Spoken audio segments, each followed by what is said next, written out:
In the hushed, sterile world of a neonatal intensive care unit, hope is a fragile currency. Here, the smallest and most vulnerable human lives are fought for with advanced technology and unwavering human dedication. It is a place where parents surrender their most precious gifts into the hands of strangers, placing an absolute sacred trust in their skill and their compassion.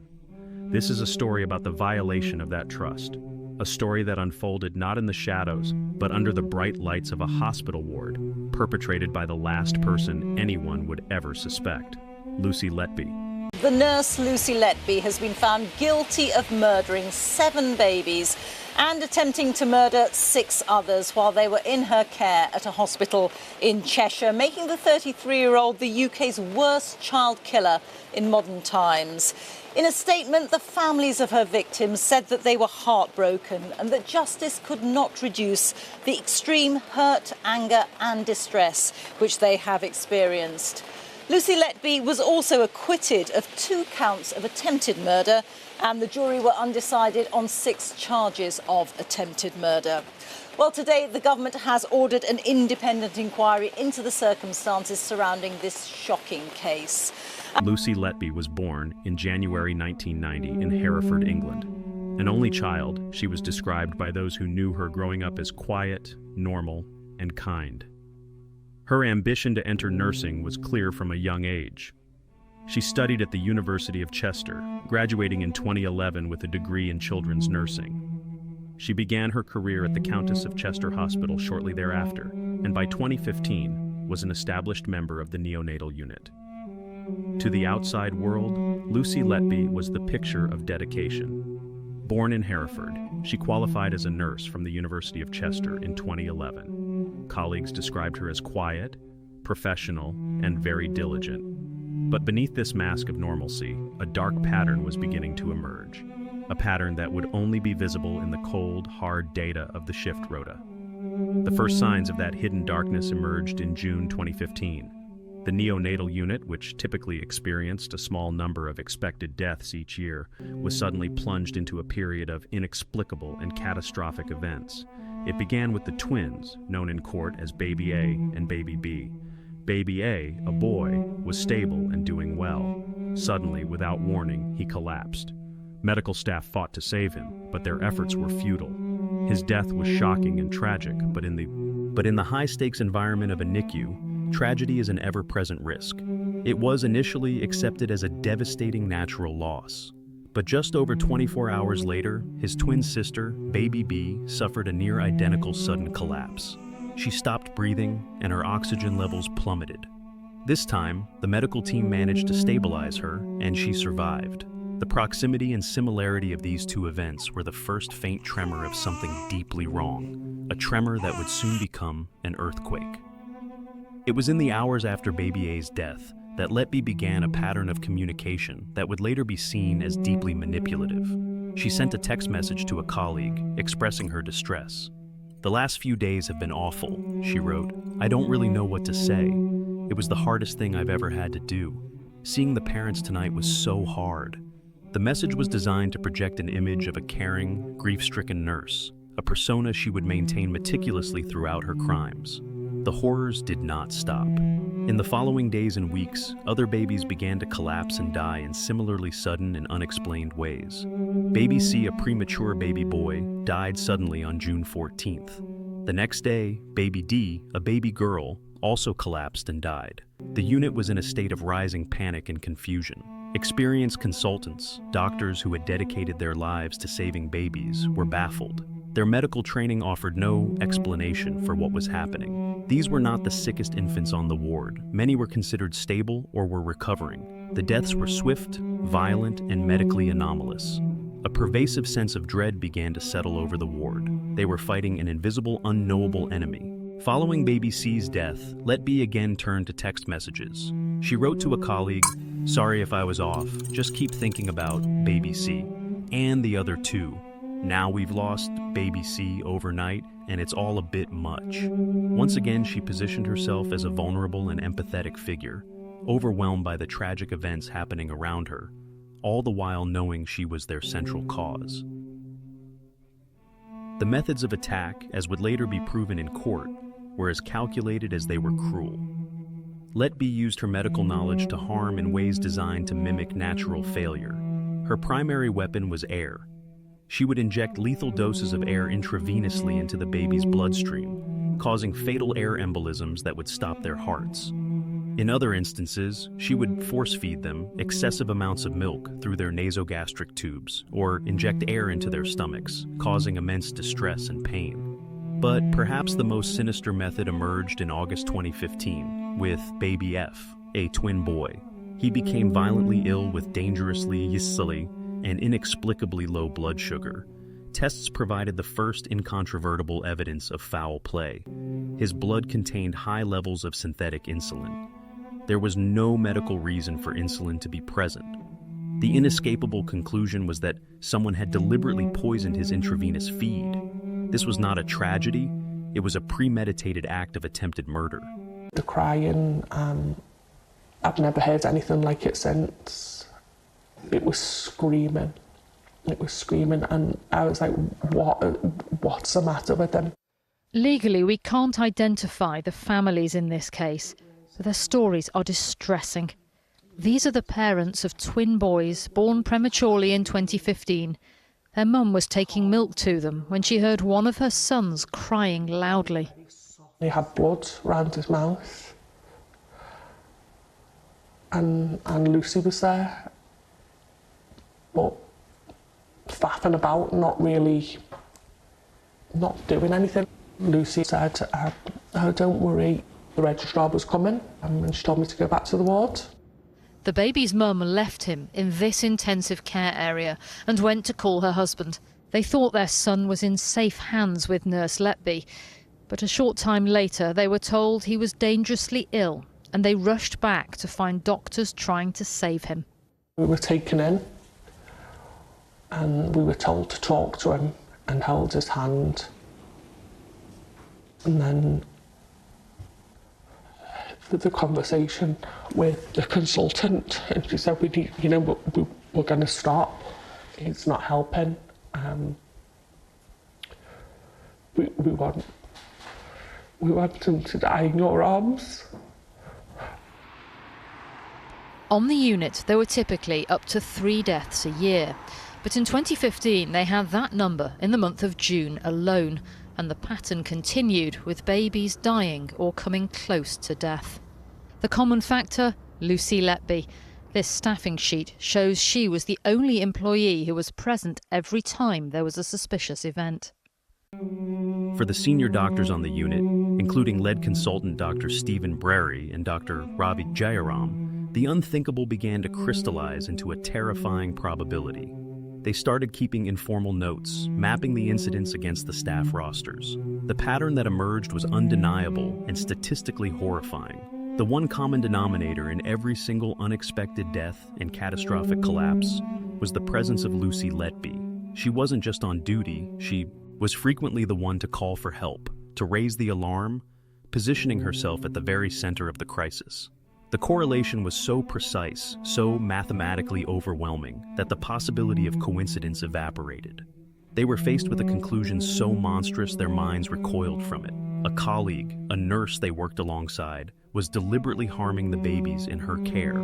Armed with their data and a profound sense of moral duty, the consultants took their concerns to the hospital's senior management in the summer of 2016. They presented the evidence: the cluster of deaths, the insulin poisoning, the undeniable link to Lucy Letby's shifts. Their demand was simple and urgent. Lucy Letby must be immediately removed from clinical duties and the police must be called. What followed was a catastrophic and unforgivable institutional failure. Instead of acting to protect patients, the hospital executives hesitated. But we can now reveal that even though consultants here repeatedly made loud warnings to senior management, they say they were ignored and ultimately told that if they didn't stop raising questions about the nurse, there'd be consequences. And the doctors say that even after Lucy Letby came off duty on the neonatal unit, executives tried to draw a line under the case. And it was only a year after she stopped working as a nurse that the police became involved. Paralyzed by fear of reputational damage, scandal, and potential legal liability, they dismissed the doctor's concerns. They suggested the consultants were looking for a scapegoat to cover for wider systemic problems on the unit. In an almost unbelievable act of misdirection, the hospital management allegedly demanded that the doctors write a letter of apology to Lucy Letby. This period of managerial inertia had devastating consequences. For months, while executives debated protocols and reputation, Lucy Letby remained on duty. And during this time, more babies were attacked. The hospital's priority became self-preservation, not patient safety. The consultants who understood the immediate danger felt powerless and ignored. Dr. Ravi Jayaram would later speak of his deep guilt for not going to the police sooner, tormented by the thought that lives could have been saved if he had bypassed his bosses. Dr. Stephen Breary led the team of 7 consultants on the unit who shared joint concerns about Letby. He's now speaking publicly about their experience for the first time. It's something that nobody really wants to consider, that a member of staff might be harming the babies under your care. Things came to a head when 2 out of 3 healthy triplets died within 24 hours of each other in June 2016. Afterwards, a meeting was held for staff. Lucy Letby was there. She was sitting next to me. I spoke to her and said how tired and upset she must be after 2 days of this. And I hoped that she was going to have a restful weekend. And she turned to me and said, no, I'm back on shift tomorrow. The other staff were very traumatised by all of this. We were crumbling before your eyes almost, and she was quite happy and confident to come into work. It was not until April 2017, a critical low, Saint year after the major alarms were raised, that the hospital's management finally, reluctantly, contacted Cheshire Police. The police investigation, dubbed Operation Hummingbird, was vast and complex. Detectives were faced with a crime scene that was a hospital ward, and a weapon that was medical knowledge. Their case was built not on eyewitnesses, but on a powerful convergence of evidence. The first pillar was the medical proof.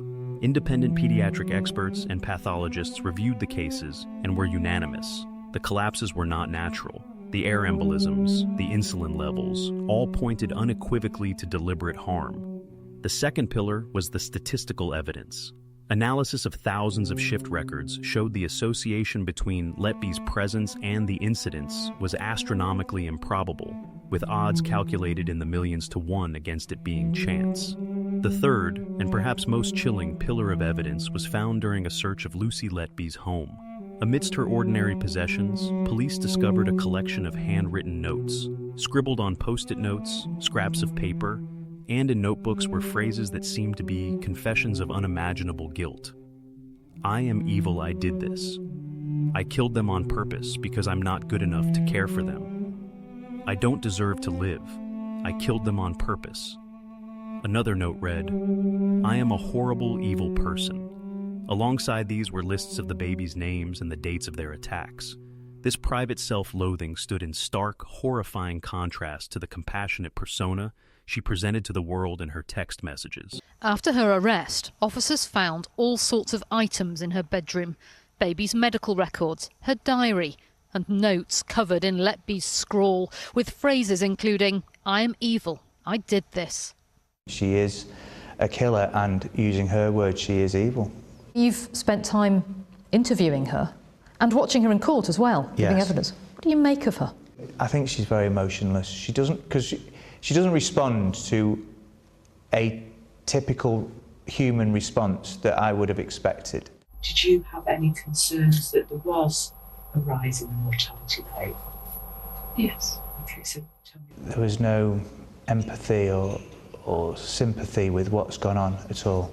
I mean, there are people who look at her and say, there's no way she can have done this. It's circumstantial evidence. Yes. She looks as though butter wouldn't melt. It's an example to us all, really, of not judging a book by its cover.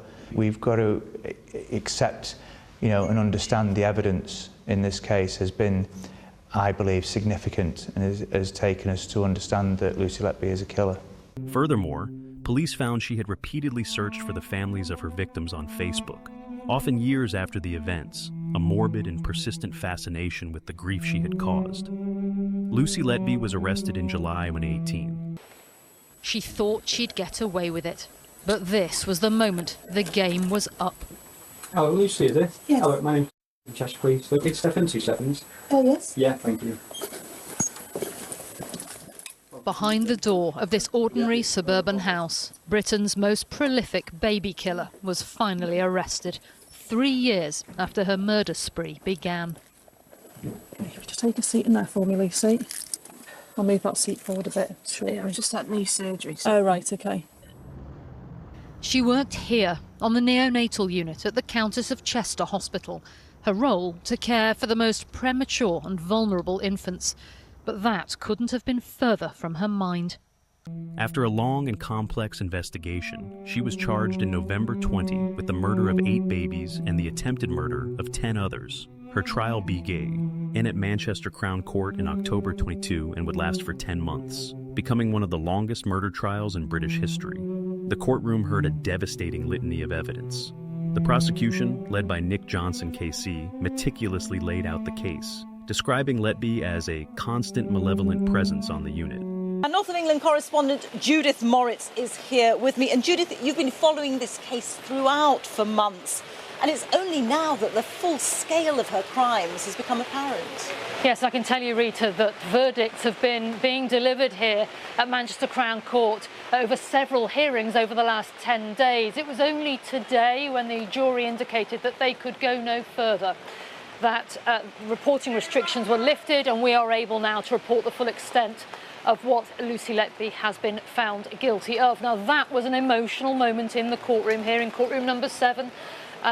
Particularly, you can't even imagine, for the families of those babies. Some of the jurors looked upset this afternoon, but conspicuous by her absence was Lucy Letby, who refused to come up from the cells. She wasn't in court. And it's been fast-moving ever since. The prosecution are considering a retrial on the undecided verdicts here, and there's been the announcement, as you say, of a government inquiry. Parents bravely took the stand, their heartbreaking testimonies describing the joy of birth turned into unimaginable loss and recalling moments that now seem sinister in light of the evidence. Medical experts explained the incontrovertible science behind the attacks. Her text messages were presented as evidence of her calculated duplicity, showing how she carefully crafted her image as a devoted nurse in the wake of the very tragedies she engineered. Throughout the trial, Letby sat in the dock, impassive, often making notes. She denied all charges. Her defense argued that the case was built on coincidence and that the babies were already vulnerable. They pointed to what they claimed were suboptimal conditions on the ward, but the weight of the evidence was overwhelming. After 22 days of deliberation, the jury returned their verdicts on August 18, 23. They found Lucy Letby guilty of murdering 7 babies and attempting to murder 6 others. The verdict made her the most prolific child serial killer in modern British history. She was sentenced to a whole life order, meaning she will never be released from prison. She refused to appear in the dock for her sentencing hearing, a final act of cowardice that denied the families even this small measure of confrontation. In June 24, at a retrial for 1 count of attempted murder, where the first jury had been unable to reach a verdict, she was found guilty of attempting to murder baby Kay, a premature infant she attacked just hours after her birth.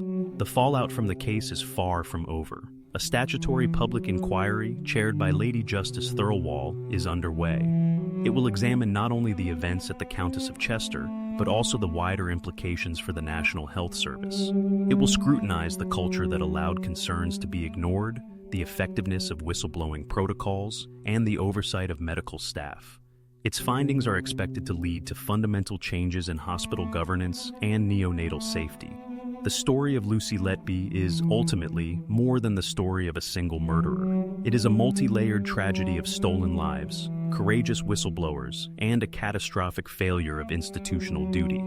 It is a permanent, chilling reminder of the banality of evil and the absolute necessity of rigorous oversight, even in the most red of spaces. It forces us to remember that vigilance is the price of trust, and that the face of evil is often not a monster's, but that of the person we are taught to trust the most,